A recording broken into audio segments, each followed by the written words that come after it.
رابعہ بصری کون تھی؟ دوستو، حضرت رابعہ بصری رحمۃ اللہ علیہ کا پورا نام رابعہ بنت اسماعیل بصری تھا۔ آپ کی پیدائش 2 صدی ہجری میں عراق کے شہر بصرہ میں ہوئی۔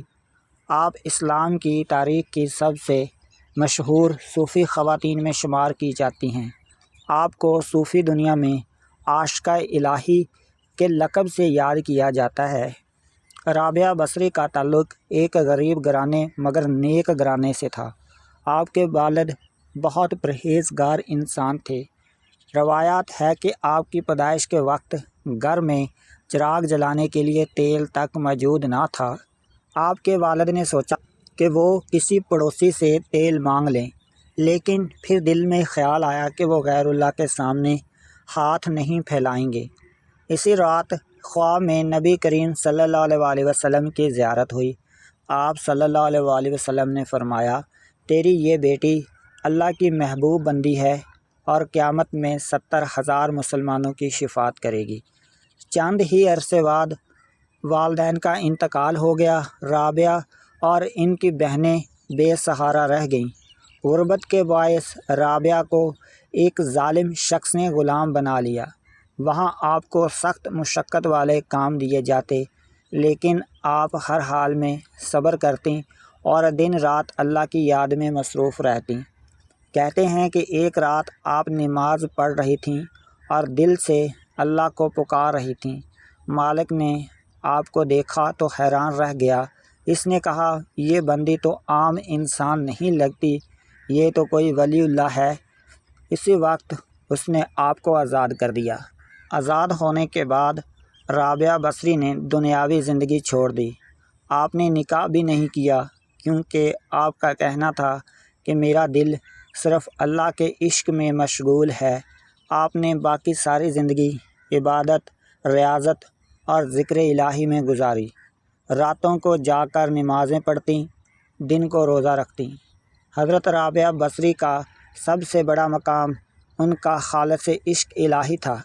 وہ کہتی تھیں، میں نہ جنت کے لالچ میں اللہ کو چاہتی ہوں، نہ جہنم کے خوف سے۔ میں اللہ کو صرف اس لیے چاہتی ہوں کہ وہ میرا رب ہے اور میں اس کی بندی ہوں۔ آپ کے عشق الہی کے کئی واقعات مشہور ہیں۔ ایک بار آپ کے ہاتھ میں آگ کی مشعل اور دوسرے ہاتھ میں پانی کا برتن تھا۔ لوگوں نے پوچھا، یہ کیا ہے؟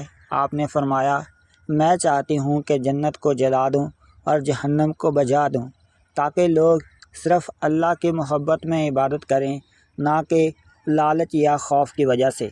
ایک بار کسی نے پوچھا، کیا آپ شیطان سے ڈرتی ہیں؟ آپ نے کہا، جو اللہ کو پہچان لے وہ شیطان سے کیوں ڈرے؟ آپ نے اپنی زندگی میں کبھی مال و دولت اکٹھا نہیں کیا۔ اگر کوئی تحفہ ملتا تو فوراً غریبوں میں بانٹ دیتی۔ کھانے پینے میں بھی بہت کم استعمال کرتیں۔ زیادہ تر روزے رکھتیں۔ آپ کا بستر زمین پر تھا اور رات کا زیادہ حصہ عبادت میں گزرتا۔